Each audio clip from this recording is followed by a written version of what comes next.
Shalom Mashpuka on this Day of Atonement. Atonement is about reflecting, remembering. Atonement is about making, we afflict our souls and we get ourselves right for the Most High. We do what we are commanded to do. This is something that our people did year after year. And this message here, ready for the wilderness. The wilderness will get you. Let me tell you, there are many things that happens in the wilderness. And one of the things that happen, the Kadesh becomes Kadesh in the wilderness. This is something our people had to go through, and this is something we are going to have to go through. They did it, we're going to have to do it. We're no different than they are. They had to walk through the wilderness, we will have to walk through the wilderness. They experience hunger, we are going to have to experience hunger and thirst. And you see here these pictures. These are pictures of the wilderness of Egypt. And of course, this is our first journey. The first journey begins in the wilderness of Egypt. Here is another picture. The wilderness of Egypt. This is where our mind should be. We should be thinking about this. You should have pictures of this, posted. You should always be in remembrance. This is for those especially those in the borders, those outside the borders making plans. You should have the wilderness on your mind. And of course, if you come to my channel, you will see the picture here. This is a picture of the wilderness of Egypt. It's a real picture. I didn't want any Photoshop picture. It's a real picture of the wilderness of Egypt, which is the beginning of the journey. First scripture, Exodus 7:16. Getting ready for the wilderness, getting our mind prepared for the wilderness. And you shall say to them, Yahuwah, Allah of the Abris, has sent me to you, saying, let my people go. They gave us this in Christianity, in the movies. We understand, let my people go. We don't understand what's going on here. We know he's saying, let my people go. Pharaoh, let my people go. We know this. But you're going to see something else happening here. You're going to see something different here. That they may serve me. And I brought this out before.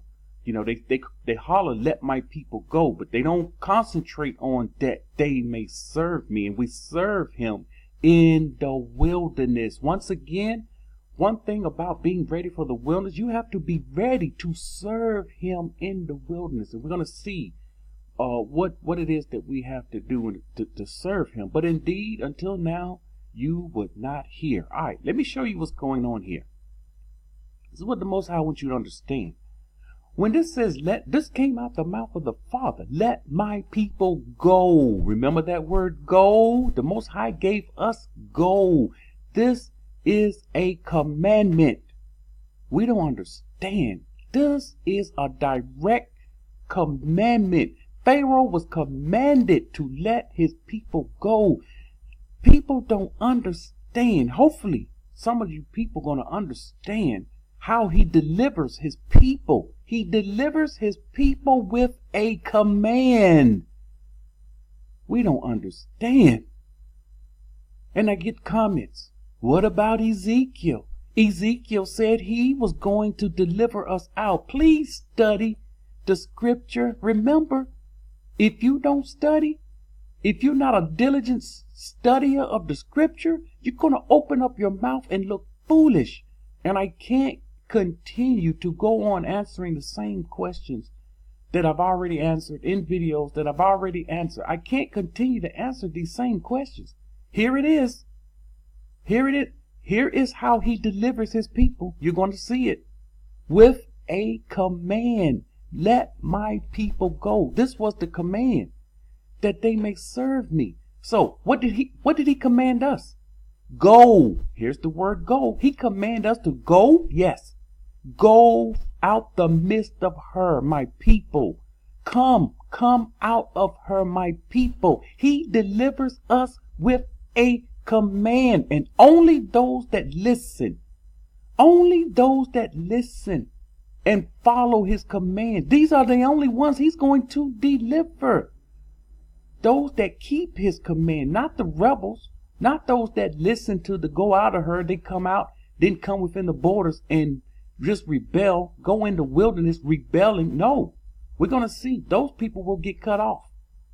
So the Most High delivered us with a command. Come out of her. He delivered them in times past. Let my people go, that they may serve me. But indeed, until now, listen, rebels, until now, you've been hearing the Most High saying, come out of her. You've been following this channel. You've been hearing him saying, come out of her. Until now, you would not hear. You're acting like Pharaoh.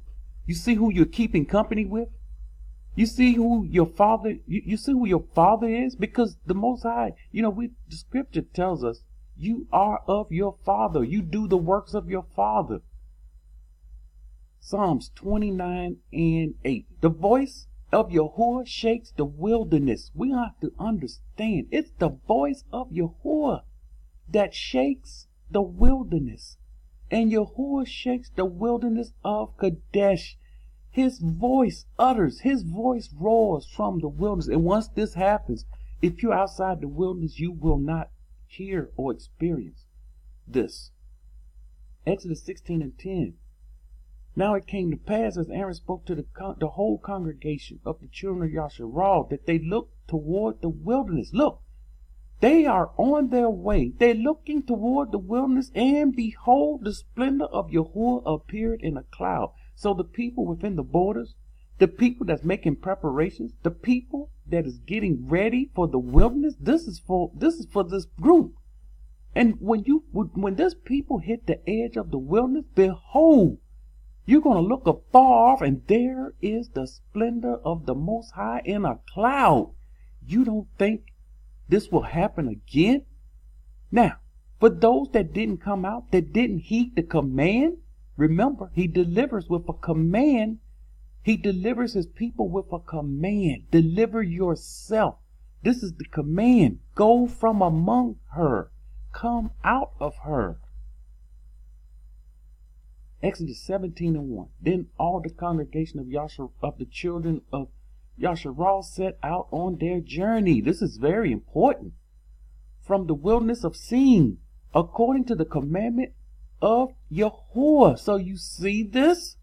They set out on their journey, the journey from the wilderness of Sin, according to the commandment. They are following the commandment. Wait a minute, you people. Why aren't they sitting still and doing nothing and waiting for the Most High to deliver them? I see. Go and study the book of Exodus, and you will see the Father giving commands to the people over and over, and you will see the people following the commandments of the Most High. And this wilderness of, people like to say sin. This is not sin. This is sin. Let me show you this. People think this is the wilderness of iniquity. And when we saw it, we thought it was the wilderness of iniquity. But this word is the Strong's 55:12. And it's sin. It's the same. Listen, it's the same sign. We're speaking. We don't understand. We speak Arabic. In English, we speak Arabic, some words, perfectly. We speak Abri in English perfectly, like S-E-E-N, seen. This is in English. Look, this is something most people, if you don't dig into this, you won't know it. And it has nothing to do with iniquity. This is the wilderness between Elam and Sinai. And listen how he pronounced it. It's the right pronunciation. 100%. Strong's H 5512.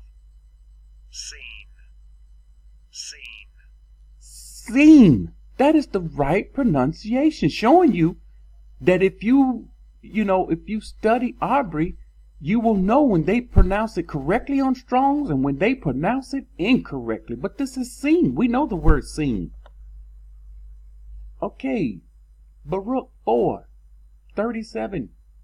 4 and 37, and I'm going to read 5 and 5. People don't know how he delivers us. They said the Most High is going to deliver us. We don't have to do anything. I thought the Most High in Ezekiel said he was going to deliver us. Not understanding, he delivered us by a commandment. which is his word. Behold, your sons are coming, whom you sent away. Here are those that scattered in the earth. He's saying they're coming who you sent away. They are coming, gathered from the east and west at the word of the Kadash one. They are coming, gathered together at the word, at the commandment of the Father. Now, if you're not moving at the commandment, this is not talking to you. Behold, you will experience Jacob's trouble. You will experience death and famine among the heathens. This is what will come to you. Baruch 5:5. Arise, O Jerusalem, stand upon the height, and look toward the east, and see your children gathered from the east to the west at the word. The Most High gave his word, his commandment. The people do it. When the people do it, it's him delivering them. Our people don't understand this mystery. It's not that difficult to understand. The scripture is clear. You can believe the churches, wait for a rapture.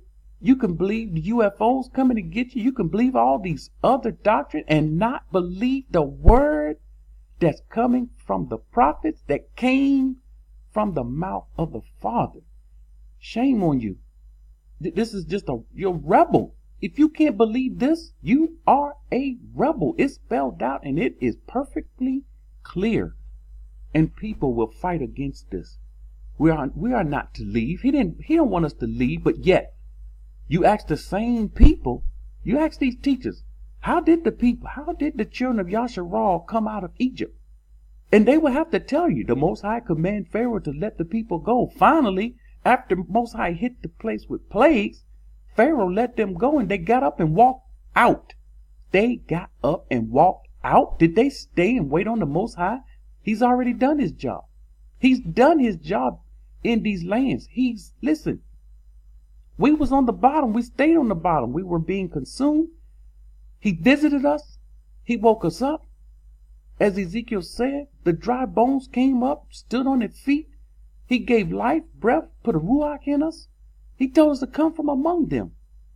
And that's how he delivered his people, with a command. Exodus 16:29 through 32 and 35.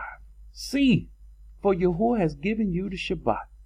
Therefore he gives you on the 6th day bread for 2 days. So we see here them getting bread every day for 6 days. And on the 6th day, bread for 2 days because of the Shabbat. Now, once again, I'm not going back over and over into the moon doctrine. If you want to believe the moon doctrine, believe the moon doctrine. But don't lead others astray with that, because you have no scripture to back it. All you have is opinions and speculation. They counted 6 days. 6 days. 1, 2, 3, 4, 5, 6. Forget Sunday, Monday, Tuesday, Wednesday, Thursday, Friday. Forget it. Count 1, 2, 3, 4, 5, 6. The 7th day is the Shabbat. On the first day of the year, listen carefully. On the first day of the year, you have 1, 2, 3, 4, 5, 6, 7 days. The 7th day is the Shabbat. 8, 9, 10, 11, 12, 13, 14th. The 14th is Passover, another Shabbat. It's that easy. They was told to count the days, 7 days, 7 weeks. 7 weeks. On the 50th, it will be the feast. This is the Feast of Weeks, Pentecost. Then we was told to count the years. Count them. 7 years, 7 times 7, 49 years. This is the year of Jubilee, counting numbers. Numbers, righteous people. Numbers, not the moon. No one needs the moon. The moon is feminine. The moon is on a 28-day cycle. It doesn't even, if we go according to the moon, yes, the Shabbat will be on Tuesday. The Shabbat will be on Thursday. It will be on Monday. This is foolishness. So they counted the days. And let every man remain in his place. Let no one go out on the 7th day. The 7th day. So the people rested on the 7th day. It was the 7th day. They wasn't looking for no moon, no new moon. This is foolishness, and we shouldn't do this.